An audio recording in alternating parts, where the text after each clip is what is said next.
رسول اللہ صلی اللہ علیہ وسلم کی ایک ذاتی خصوصیت یہ بھی ہے کہ ہم نے یہ باب مفصل انداز میں ختم نبوت کے حوالے سے سیرت کے اندر جب بات ہوئی تھی تو وہاں سے اس موقع کے اوپر ہم نے رسول اللہ صلی اللہ علیہ وسلم کی یہ خصوصیت تفصیل سے پڑھی تھی، لیکن چونکہ خصائص محمد صلی اللہ علیہ وسلم اور خصوصیات امت محمدیہ کا باب چل رہا ہے تو ایک یاد دہانی کے طور کے اوپر رسول اللہ صلی اللہ علیہ وسلم کو یہ منفرد اعزاز جو کسی پیغمبر اور رسول کے حصے میں نہیں آیا وہ یہ ملا کہ رسول اللہ صلی اللہ علیہ وسلم کے سر کے اوپر اللہ رب العزت نے ختم نبوت کا تاج سجا دیا۔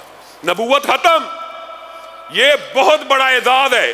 اب قیامت تک کے لیے اسی نبی کا اسوہ، اسی نبی کی تعلیمات، اسی نبی کی احادیث، اسی نبی کے اوپر اترنے والا قرآن مشعل راہ رہے گا۔ یہ بہت بڑا اعزاز ہے، اتنا بڑا اعزاز ہے کہ کسی پیغمبر اور رسول کو بھی اگر دوبارہ دنیا میں بھیجا جائے گا تو رسول اللہ صلی اللہ علیہ وسلم کی امتی کی حیثیت سے تو وہ رہ سکتے ہیں، لیکن اپنی رسالت اور نبوت کو نہیں چلا سکتے۔ حتیٰ کہ ایک مرتبہ حضرت عمر تورات لے کے بڑے خوشی کے ساتھ رسول اللہ کے سامنے پڑھے تھے، اللہ کی کتاب تورات۔ بار بار رسول اللہ صلی اللہ علیہ وسلم کے چہرے کا رنگ متغیر ہو گیا تھا، اور رسول اللہ صلی اللہ علیہ وسلم نے ایک رہنما اصول امت کو بتلا دیا جس کے اوپر مجھے اور آپ کو فخر کرنے کی بھی ضرورت ہے اور عمل کرنے کی بھی ضرورت ہے کہ کس قدر جلیل القدر پیغمبر کے ہم امتی ہیں اور ہم کر کیا رہے ہیں۔ رسول اللہ صلی اللہ علیہ وسلم نے حضرت عمر کو مخاطب ہو کے کہا تھا لو بدا لکم موسیٰ فاتبعتموہ وترکتمونی لظللتم عن سواء السبیل لو کان موسیٰ حیا وادرک نبوتی لاتبعنی۔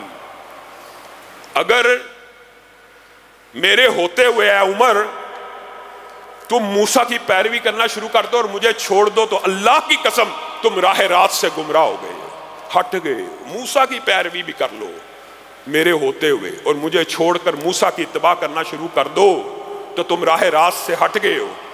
لو کان موسیٰ حیا، اگر موسیٰ زندہ ہوتے وادرک نبوتی اور میری نبوت کو پا لیتے تو ان کے اوپر بھی یہ لازم تھا وہ میری اتباع اور پیروی کرتے، میرے امتی بن کے دنیا میں رہتے۔ یہ وہ اعزاز ہے جو رسول اللہ صلی اللہ علیہ وسلم کو ملا اور رسول کی امت کو ملا کہ بنی اسرائیل کے اندر تو انبیاء کو بھیجا جاتا تھا قیادت کے لیے، رہنمائی کے لیے، سیاست کے لیے۔ امت کے اندر نبی نہیں آنے، علماء آنے ہیں جن کا مقام و مرتبہ آپ لوگ سمجھ نہیں سکے۔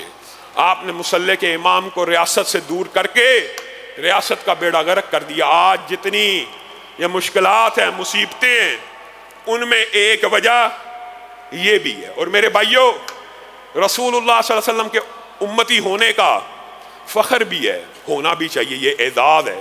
بتائیے ہم میں سے کتنے ایسے ہیں جو جد و جہد کر کے مسلمان ہوئے ہیں؟ شاید کوئی ہو بیٹھے ہو، اللہ کے فضل سے سب مسلمان گھرانوں میں پیدا ہو۔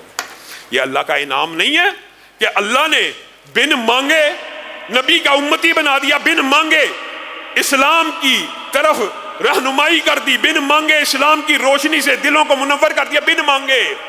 کیا یہ نعمت کم نہیں ہے؟ لیکن مجھے اور آپ کو اس نعمت کا ادراک نہیں ہے۔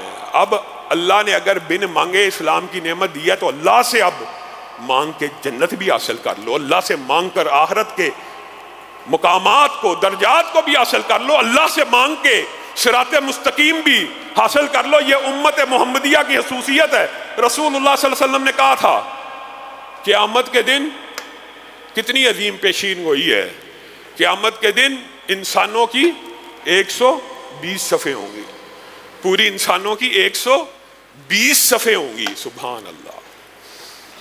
ان 120 صفوں میں 80 صفیں میری اکیلے امت محمدیہ کی ہوں گی صلی اللہ علیہ وسلم، اکیلی 80 صفیں، اور باقی ساری انسانیت کی 40 صفیں، یعنی امت محمدیہ 2/3 پوری دیگر امتوں سے زیادہ ہوگی۔ آج بظاہر آپ کو عیسائی نظر آتے ہیں، بہت زیادہ ہیں، مسلمان آج کم ہیں، لیکن اللہ کے فضل و کرم سے قیامت تک کے جو مناظر رسول اللہ صلی اللہ علیہ وسلم نے ریکارڈ کروا دیے ہیں کہ قیامت میں جب امتوں کی صفیں ہوں گی، 80 صفیں امت محمدیہ کی ہوں گی، امت محمدیہ کی کثرت ہوگی، میں تمہاری کثرت کے اوپر فخر کروں گا، امت محمدیہ کو یہ اعزاز حاصل ہوں گے۔ یہ امت محمدیہ کی خصوصیات ہیں کہ جو دیگر کسی امت کو حاصل نہیں ہوں گے۔ وہ کیا ہے؟ اللہ کے رسول، سبحان اللہ، ان کے عادات چمک رہے ہوں گے، ان کی پیشانیاں منور ہوں گی، ان کے بازو روشن ہوں گے، ان کے پاؤں ان سے روشنیاں پھوٹ رہی ہوں گی۔ وجہ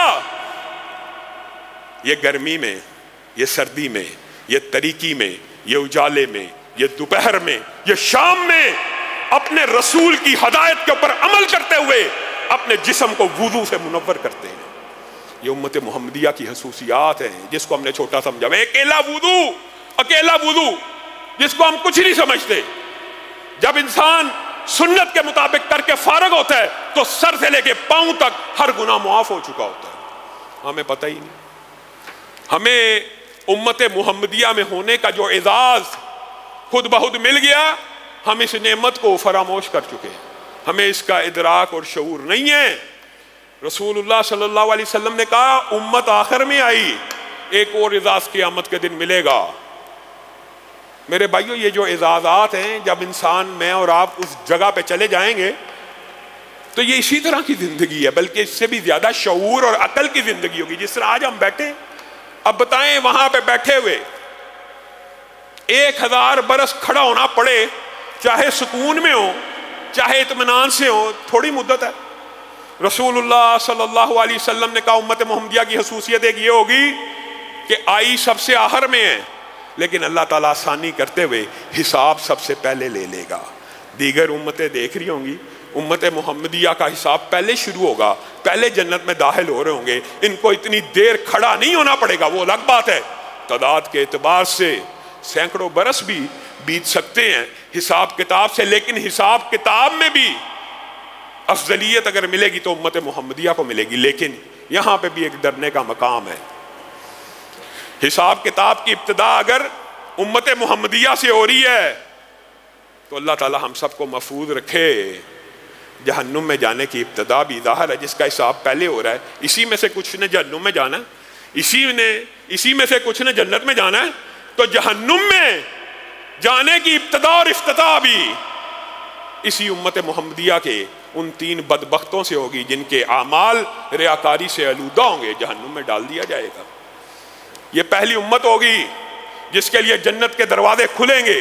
رسول اللہ صلی اللہ علیہ وسلم نے کہا اور میں وہ پہلا شخص ہوں گا جو جنت کا دروازہ کھٹکائے گا۔ جنت کا خازن پوچھے گا کون آیا ہے؟ میں کہوں گا محمد صلی اللہ علیہ وسلم۔ وہ کہے گا جب سے جنت کو بنایا گیا ہے مجھے ایک حکم دیا گیا ہے کہ اس جنت کے دروازے کو اس وقت تک نہیں کھولنا جب تک محمد نامی شخص صلی اللہ علیہ وسلم اس کے دروازے پہ نہ آ جائے۔ جنت کا دروازہ رسول اللہ کی دستک سے کھل جائے گا۔ یہ رسول اللہ صلی اللہ علیہ وسلم کے ذاتی خصوصیات کا باب بھی طویل ہے۔ رسول اللہ صلی اللہ علیہ وسلم کی بعض ذاتی خصوصیات جو منکرین حدیث کو بڑی چبھتی ہیں، جو بات میرے بھائیو اب ضمنی طور پہ آئی ہے تو یہ بھی یاد رکھنا، سائنس، میں خود سائنس کا طالب علم رہا ہوں، سائنس دنیاوی کسی بھی حوالے سے ہو، فزکس ہو، بایولوجی ہو، کیمسٹری ہو، کسی بھی سبجیکٹ کی سائنس دنیاوی کو اتنی اہمیت مت دیجئے کہ وہ وحی سے بھی فوق ہو جائے۔ سائنس کیا ہے؟ میں سائنس کا طالب علم ہونے کے ناطے آپ کو آسان فہم انداز میں ایک بات کہنا چاہتا ہوں۔ سائنس کیا ہے؟ سائنس اللہ کی قسم صرف مشاہدے کا نام ہے۔ کس چیز کے؟ جو خالق کائنات نے تخلیق کیا، جو خالق کائنات نے سسٹم بنایا، اس کے مشاہدے کا نام سائنس ہے۔ سائنس نے کیا تخلیق کیا؟ سائنس نے جیمز ویب جی، وہ یونیورسز جو جیمز ویب کی نگاہوں سے تم دیکھ رہے ہو وہ جیمز ویب نے بنائی ہیں۔ بنانے والا رب بھی ہے، بنانے والا خالق مالک ہی ہے۔ بیالوجی جتنی مرضی ترقی کر جائے، کیا انسان اور مخلوقات بیالوجی نے بنائی ہے؟ سائنس صرف مشاہدے کا نام ہے، اور مشاہدہ بھی ظنی اور تخمینی ہے، جس کے اندر غلطی کا امکان ہے۔ جس میں بہتری کی گنجائش ہے، ہر دور میں مشاہدہ بدلتا رہتا ہے، اور وہی جس کو یہ منکرین حدیث بے ایمان ظن و تخمین کہتے ہیں، یہ علم حقیقی ہے، یہ علم یقینی ہے۔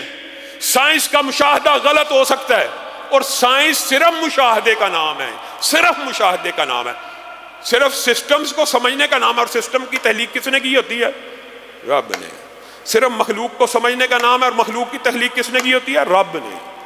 اور وہی کیا علم یقینی ہے، جس کی کوئی بات ظن و تخمین نہیں ہے، جس کی کوئی بات گمان اور اندازہ نہیں ہے، جو علم حقیقی اور یقینی ہے، جس میں شک کوئی نہیں، جو رسول اللہ صلی اللہ علیہ وسلم رات کے وقت ایسے دیکھا کرتے تھے جیسے صبح کے وقت دیکھتے، یہ علم یقینی ہے۔ آج بہت سے لوگ سائنس سے اس کی تشریحات کرنا چاہتے ہیں، یہ جی نائٹ ویژن دیکھیں آ گیا، عقل کے اوپر ہاتھ لگاؤ۔ نائٹ ویژن آئے نہ آئے، جب علم یقینی اور حقیقی نے کہہ دیا میرا اور آپ کا ایمان ہے، بات ختم۔ والشمس تجری لمستقر لہا، سائنس نے کب مانا ہے بتائیں؟ اس صدی کے اواخر میں آ کے سائنس اس بات کو تسلیم کرتی ہے کہ سورج چل رہا ہے۔ سائنس مانے نہ مانے، یہ علم حقیقی ہے، یہ علم یقینی ہے۔ یہ گمان، مشاہدہ، ظن، تخمین، اس کو بڑا اپنے سر کے اوپر سوار کر لینا، اس کو وحی سے آگے لے جانا، یہ صرف گمراہی ہے۔ رسول اللہ صلی اللہ علیہ وسلم نے یہ بھی کہا میں تمہاری طرح عام نہیں ہوں، مختلف یہ خصوصیات محمد صلی اللہ علیہ وسلم جو امت میں سے کسی اور کے نصیبے میں نہیں آئی۔ میں تمہاری طرح عام نہیں ہوں۔ رسول اللہ صلی اللہ علیہ وسلم متصل روزے رکھا کرتے تھے، متصل، امت کو منع ہے میں تمہاری طرح عام نہیں ہوں، میں جس طرح آگے دیکھتا ہوں اسی طرح پیچھے بھی دیکھتا ہوں، میں جس طرح دن کو دیکھتا ہوں اسی طرح رات کو بھی دیکھتا ہوں، میں تم میں سے عام نہیں ہوں، میری بیویاں تمہاری مائیں ہیں، ابدی محرم ہیں۔ اب دیکھیں ایک عام فہم سی بات ہے، بات کر کے اپنی بات کو ختم کریں گے۔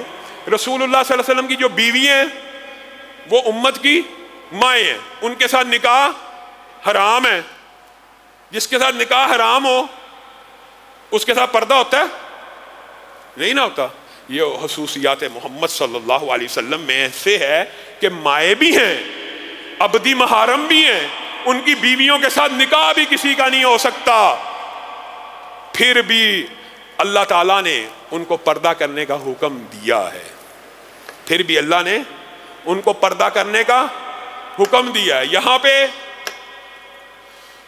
اب بندہ کیا کہ جو ابدی محرم نہیں بھی ہوتے ان کے ساتھ بھی پردہ ختم کر دیا جاتا ہے۔ اللہ رب العزت جو کہا گیا، جو سنا گیا ہے، اس کو سمجھنے کی توفیق عنایت فرمائے۔